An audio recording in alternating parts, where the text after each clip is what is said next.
Well, I'm so excited. It is a exciting time to come to you from with a new author, someone I've just met. He's from my home state of Mississippi or lives there now. So Larry Jasek, welcome. I'm so excited.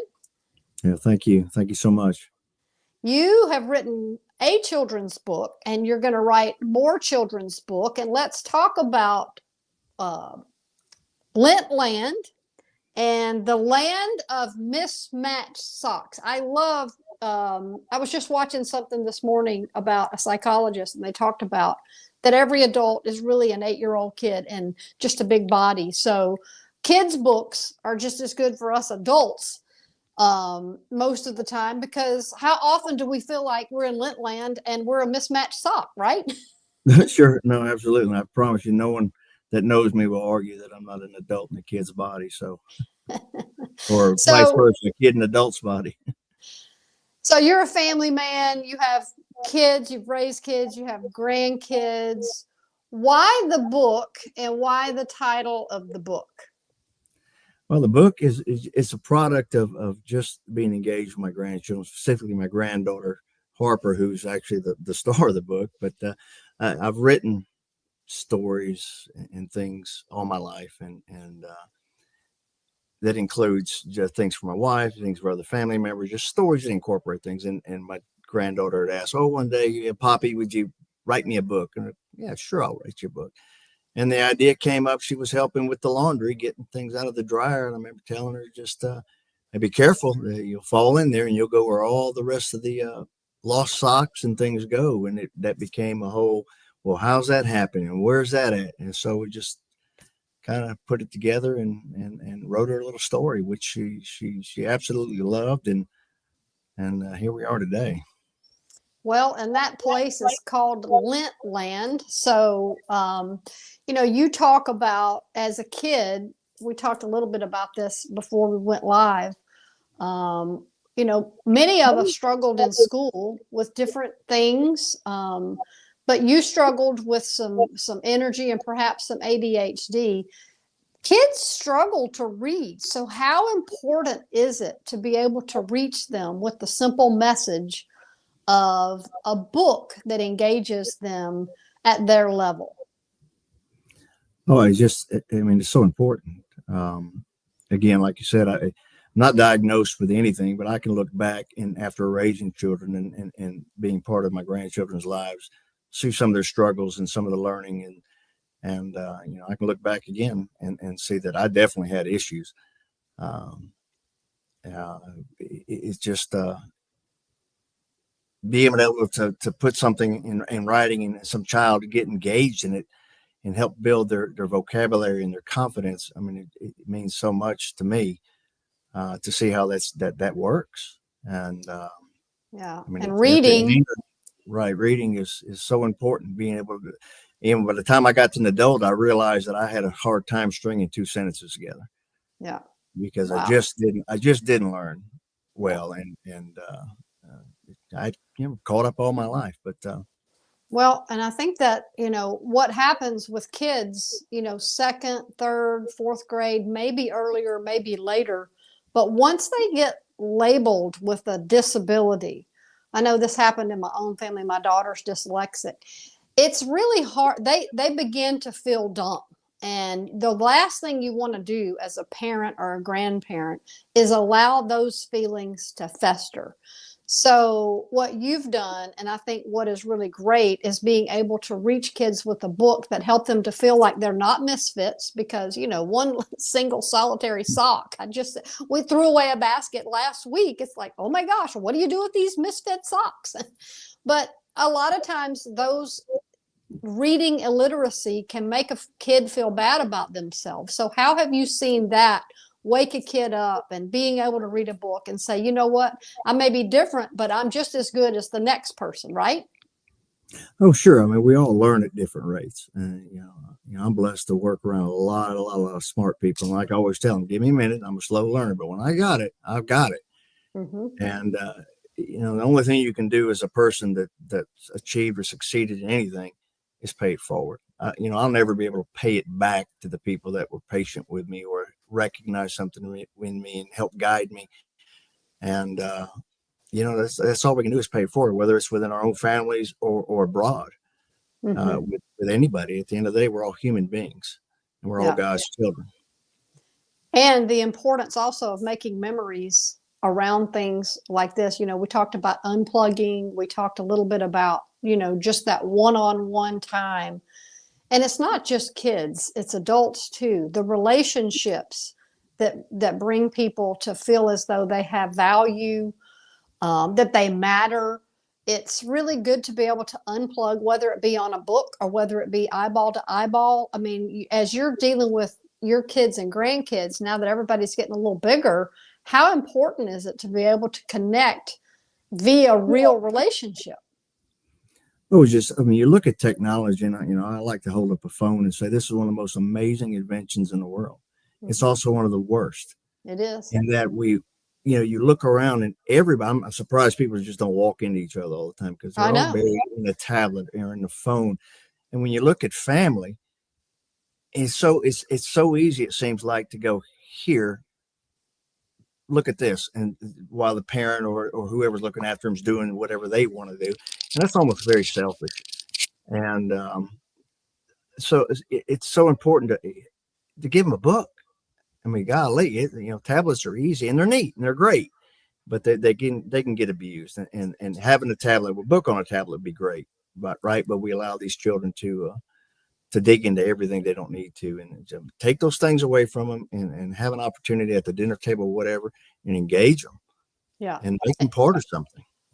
And the pace of which a tablet goes by, as opposed to the pace of which you read words, then the words are slower in a book than on a tablet. But that's a good thing, right? Because then you've got it. I mean, it just feels like everything's flying. Oh It's in gosh. fast forward mode. And when you sit down, I love to read. And part of that is because I can read at my own pace. I can read what I want to read, and there's nobody saying, hurry up and get it done.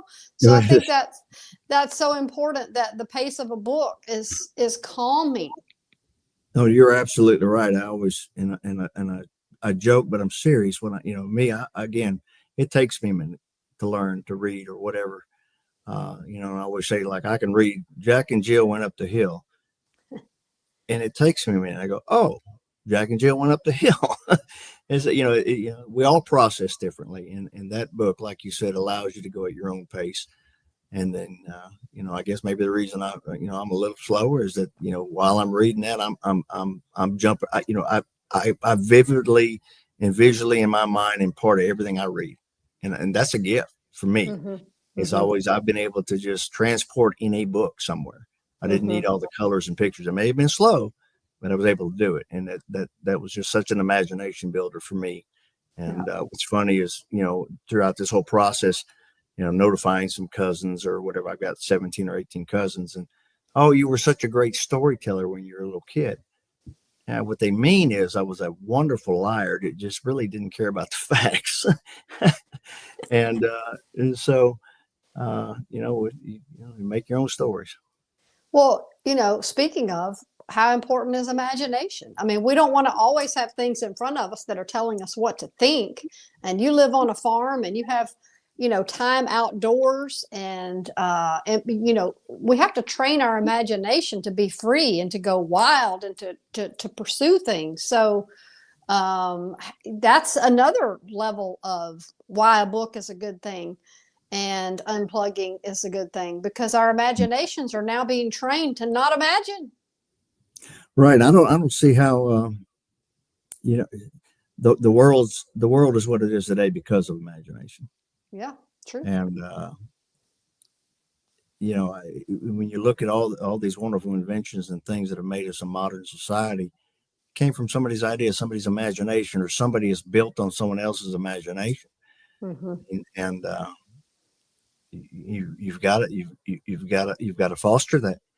And if it's imagination to get someone to write a book, great. Well, if it's somebody that, if it's an imagination that gets them to put together some Star Trek ideas that allow us to transport between here and there. Hmm. Beam me up, Scotty. Right. Well, and here we are. Right. So So So I think what you're doing is interesting because you've got a full-time job. You have taken something from your past and put it to work from something in your present, your grandkids, and you're utilizing a skill and some life experience to turn that into something really productive for other people. How important is that part of you? Because I know you don't have a lot of extra time. You've got a full-time job, you've got a wife, you've got kids, you've got grandkids, but yet you're cranking out books that help people tap into that part of them. How important is that part of you as a man to be able to produce things and make time for that? I mean, ultimately, it is important, and I didn't realize it until someone took an interest in it. And again, there you go. Somebody fostered something in me. I don't sleep. I don't sleep a lot anyway, so there's a lot of time there.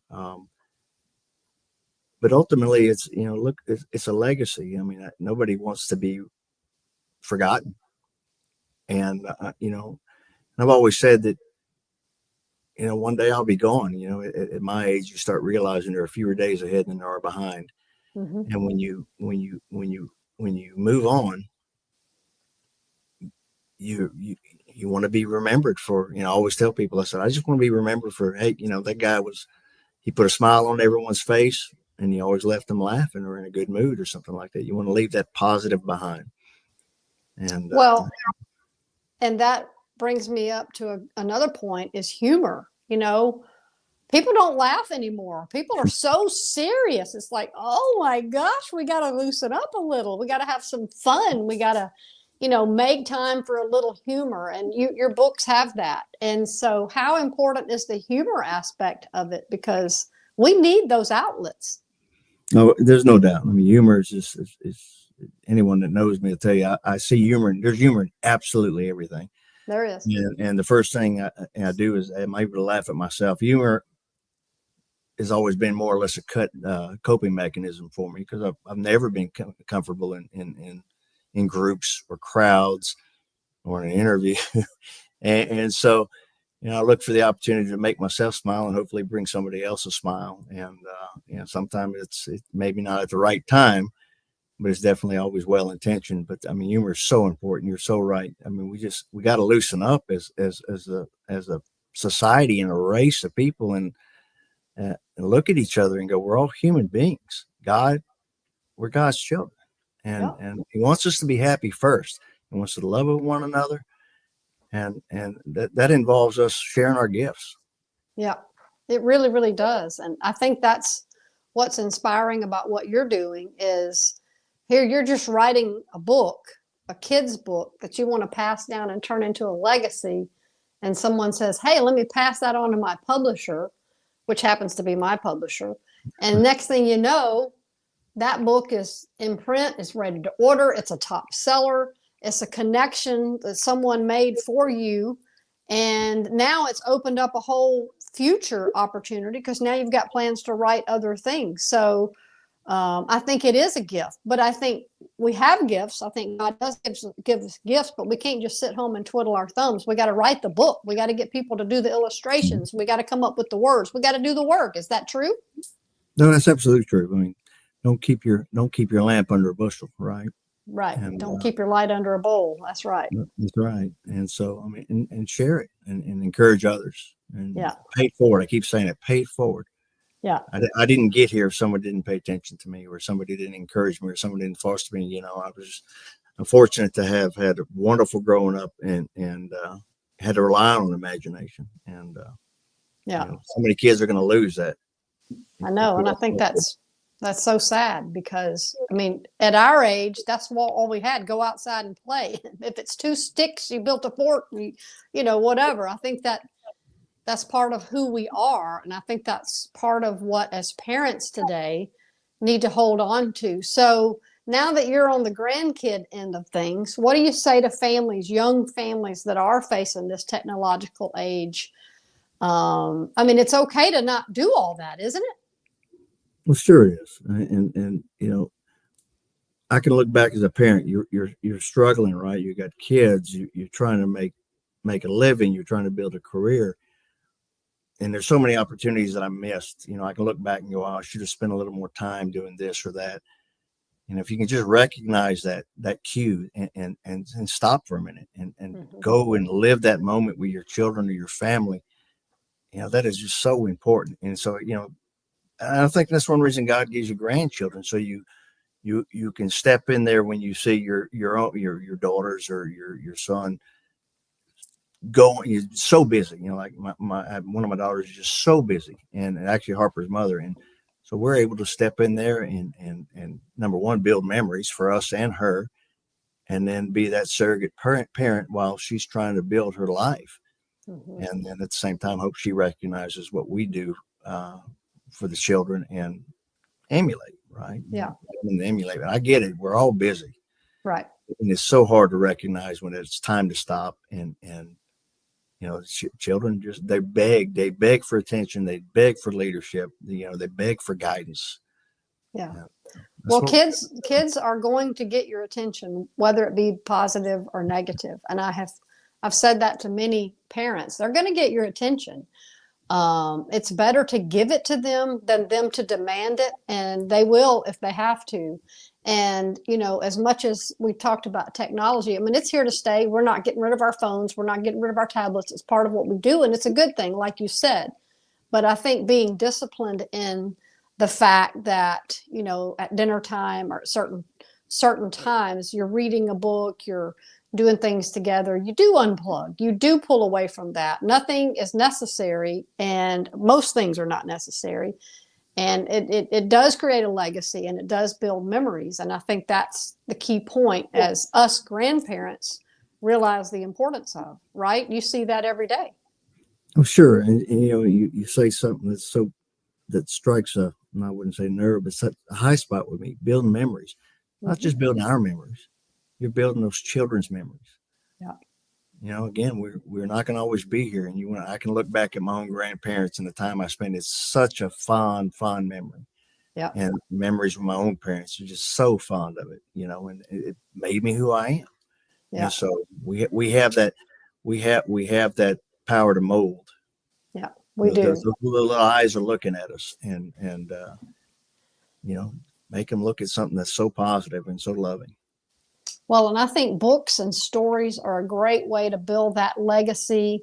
And so your book when did it come out? It just came out? It came out the 21st, just the other day. And it's already a top seller. Do you have it in front of you? Can you hold it up? I wish I did. I actually ordered my own copy. I don't have a hard copy. So that's so funny because we as authors are always waiting on our own books. I had to do that with one I just had come out, but I put it in the little I put it in the little thing that we did, but it's an adorable book. It's so cute, and it is the whoever illustrated it did a great job, and so it's available on Amazon. They can pull you up as an author, right? That's correct. Mm-hmm. And then you're going to have more books come out, a series of 6. So we're going to keep an eye on that. But if you want to go to Lint Land and find all those mismatched socks, then you're going to go on the adventure of a lifetime with Larry's new book. So everybody go to Amazon, get it for a Christmas gift. It'll be so much fun, and it will make a child smile, and it will bring families together as they read the book together and talk about what's important in life. Yeah, that's the point of it all. And the other 5 are written; they're all in line to be released. And I enjoy writing them and being inspired to write them. And so I hope it brings that smile and brings that curiosity into somebody's mind to go do it for themselves, or go have the confidence to do it. I always tell people, if I can do it, anybody can do it. And that's right. And I'll put the link to the book in the comments, so anybody that wants to order it can click right away and do that. Well, Larry, thank you so much for joining me. Thank you so much for writing this book, and thank you so much for sharing your story.